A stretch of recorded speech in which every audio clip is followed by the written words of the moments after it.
Welcome to study Buddha.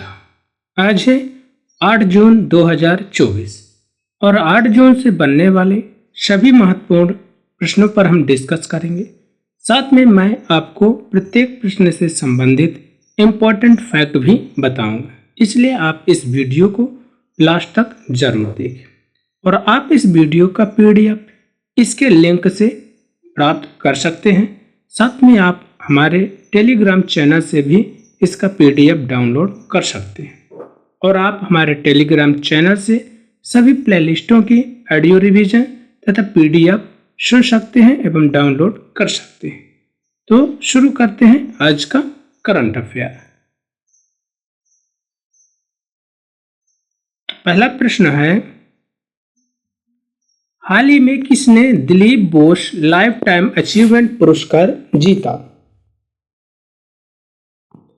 Who has recently won the Dilip Bose Lifetime Achievement Award?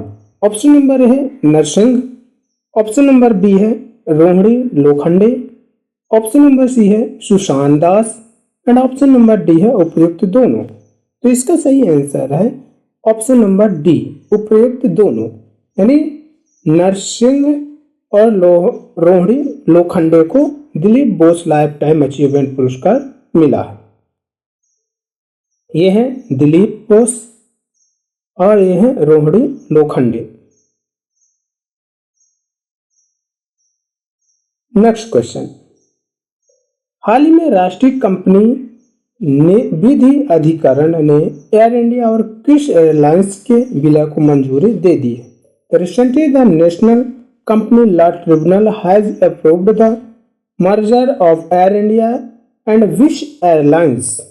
Option number A है Singapore airlines, option number B है Vistara and option number C है Thales, option number D है इनमें से कोई नहीं। तो इसका सही आंसर है ऑप्शन नंबर बी, विस्तारा। किसको मिली है मंजूरी? विस्तारा।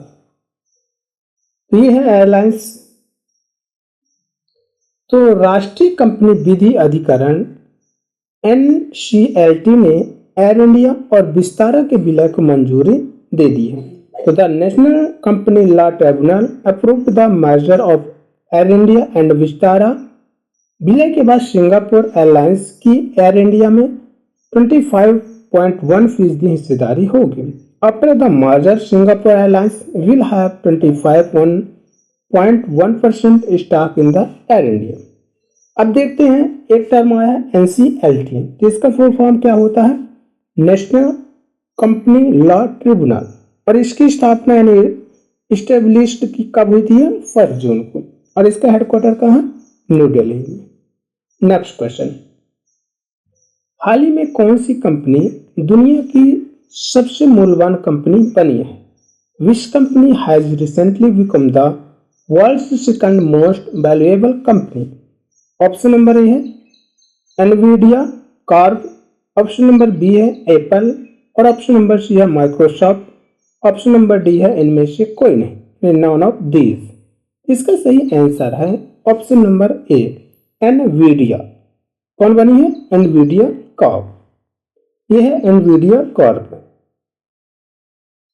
तो एनवीडिया सेमीकंडक्टर चिप मैन्युफैक्चर करती है। यह दुनिया की सबसे बड़ी सेमीकंडक्टर फर्म है। NVIDIA manufactures semiconductor chips. It is the world's largest semiconductor firm.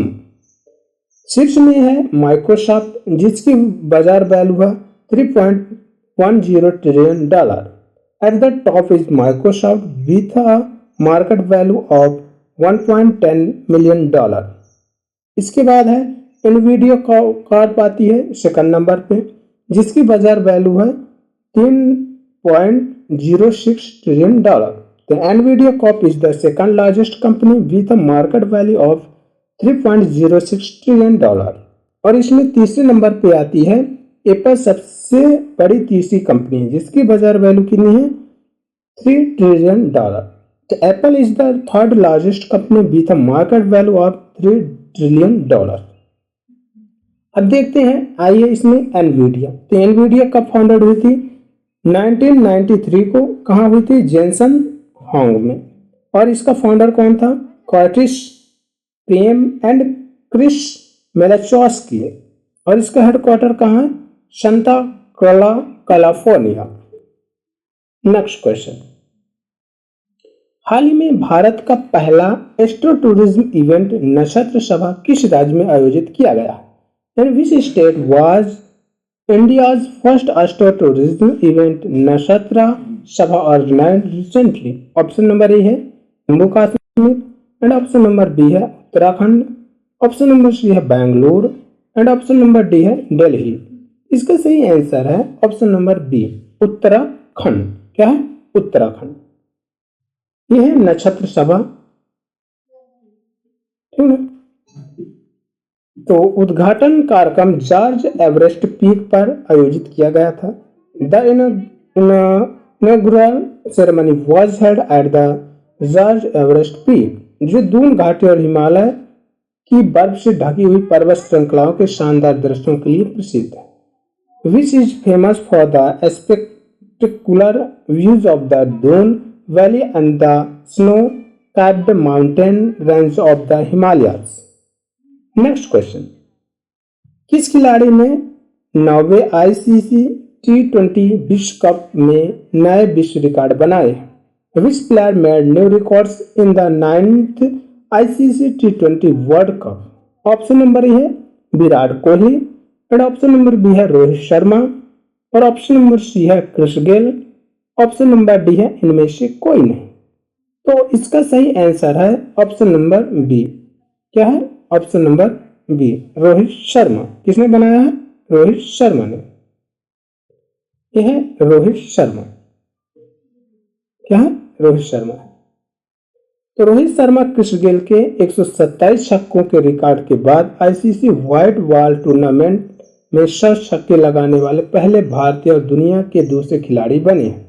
तो Rohit Sharma become the first India and second player in the world to hit 106 in ICC white ball tournament after Chris Gayle record of 127 sixes। वहीं पे Virat Kohli 4038 run और Babar Azam 4023 run के बाद T20 cricket में 4000 से अधिक run बनाने वाले तीसरे खिलाड़ी हैं। He is the third player to score more than 4000 run in T20 I cricket after Virat Kohli, ranks Babar आजम।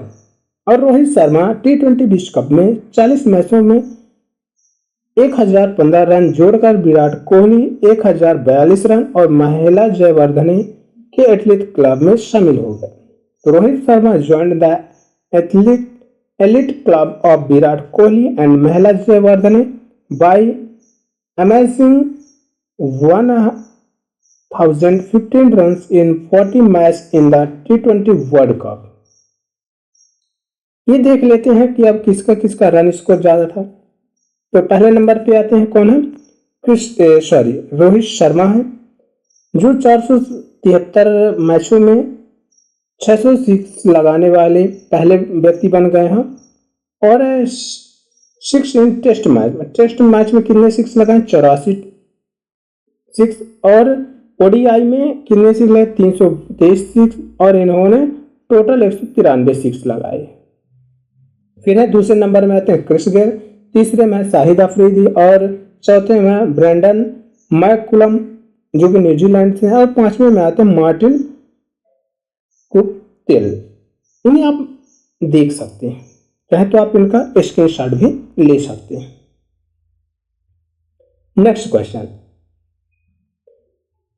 हाल ही में रिलायंस इंडस्ट्रीज किस शहर में वैश्विक आर्थिक केंद्र बनाएगी? Recently Reliance industry will build a global economic centre in which city? Option number है Navi Mumbai, option number B है Pune, and option number C है ठाणे, और ऑप्शन नंबर डी है दिल्ली। तो इसका सही आंसर है ऑप्शन नंबर ए, नवी मुंबई। कहाँ पे है? नवी मुंबई में। तो मुंबई के बांद्रा कुरा कॉम्प्लेक्स में आधुनिक कार्यालय स्थान हरियाणा के झज्जर जिले में एक एकीकृत स्मार्ट सिटी, एक नवीनतम सम्मेलन केंद्र, modern office space in Bandra कुरा complex in Mumbai and an integrated smart city in Jhajjar district of Haryana, a state-of-the-art convention center. और हजीरा जामनगर और दहेज में बड़े एकीकृत औद्योगिक कॉम्प्लेक्स उनके सफल विकास परियोजना में शामिल है. And large integrated industrial complex at Hazira Jamnagar and Dahej are among his successful development projects. Next question. हाल ही में किस संस्था को संयुक्त राष्ट्र के WSIS 2024 चैंपियनशिप पुरस्कार से सम्मानित किया गया है? Which organization was recently awarded the United Nations WSIS 2024 Championship Award? Option number A है टेलीमैटिक्स विकास केंद्र यानी CDOT. ऑप्शन नंबर बी है अंतर्राष्ट्रीय दूरसंचार यानी ITU यानी international telecommunication union. Option number C है संयुक्त राष्ट्र शैक्षिक विज्ञान वैज्ञानिक और सांस्कृतिक संगठन यानी UNESCO, united nation educational scientific and cultural organisation. और ऑप्शन नंबर डी है इनमें से कोई नहीं, नॉन ऑफ दीज. इसका सही आंसर है ऑप्शन नंबर ए टेलीमैटिक्स विकास केंद्र यानी CDOT यानी centre for development of telematics. ये इनॉग्रेशन सेरेमनी की तस्वीर है. अब इसमें एक टर्म आया है WSIS. तो इसका फुल फॉर्म क्या होता है? World summit on the information society forum. और इसकी फर्स्ट WSI कब हुई थी? साइएस 2003 में जिनेवा स्विट्जरलैंड में आयोजित किया गया था. Next question. हाल ही में तीसरी भारतीय विश्लेषणात्मक कांग्रेस का उद्घाटन किस शहर में हुआ? In which city was the third Indian analytical congress inaugurated recently? Option number A है भोपाल, ऑप्शन नंबर बी है Gandhinagar and option number C है देहरादून और ऑप्शन नंबर डी है इनमें से कोई नहीं. तो इसका सही आंसर है ऑप्शन नंबर सी. क्या है? Option number C Dehradun.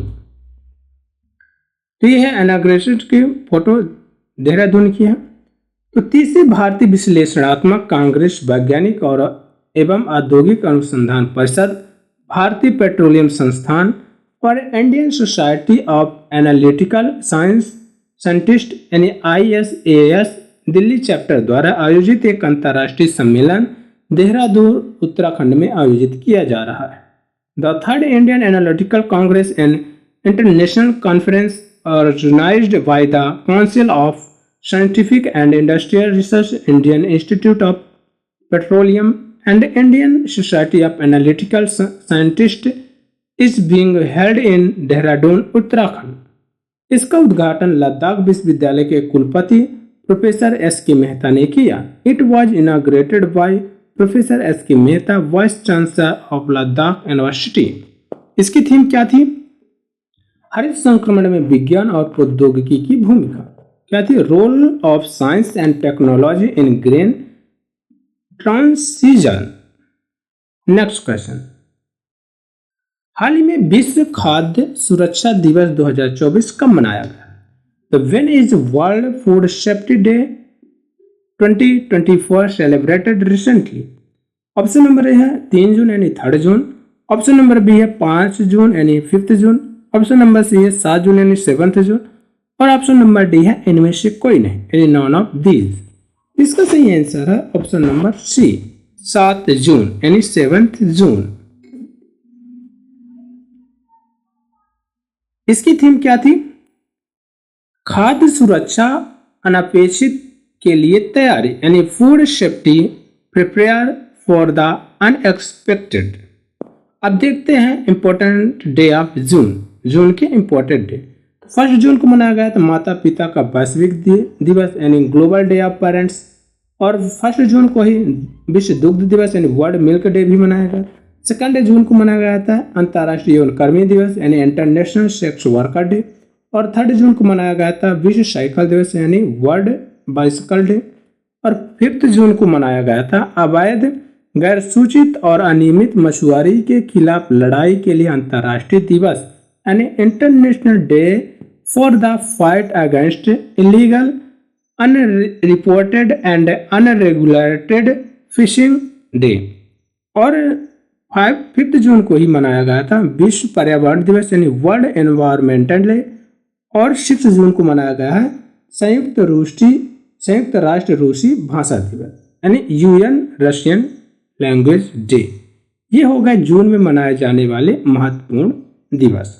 Next question, हाल ही में किस देश में किंग चार्ल्स III के करेंसी नोट जारी किए गए हैं?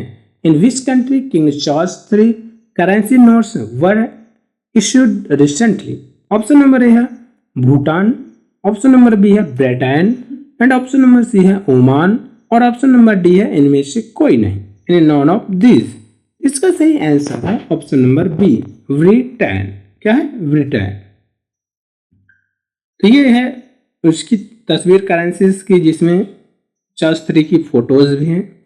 बैंक ऑफ इंग्लैंड पुराने बैंक नोट्स जिन पर महारानी एलिजाबेथ की तस्वीर है, कुछ नए बैंक नोट्स जिन पर किंग चार्ल्स III की तस्वीर होगी से बदल रहा है। तो the bank of England is the replacing old bank notes bearing the image of Queen Elizabeth with new banknotes bearing the image of King Charles III। अब आया इसमें लंदन यानी यूनाइटेड किंगडम। ये क्या है? पूरा ये क्या है? United kingdom. ये पूरा जितना ये दिख रहा है अपन को, ये क्या है? United kingdom. ये पूरा।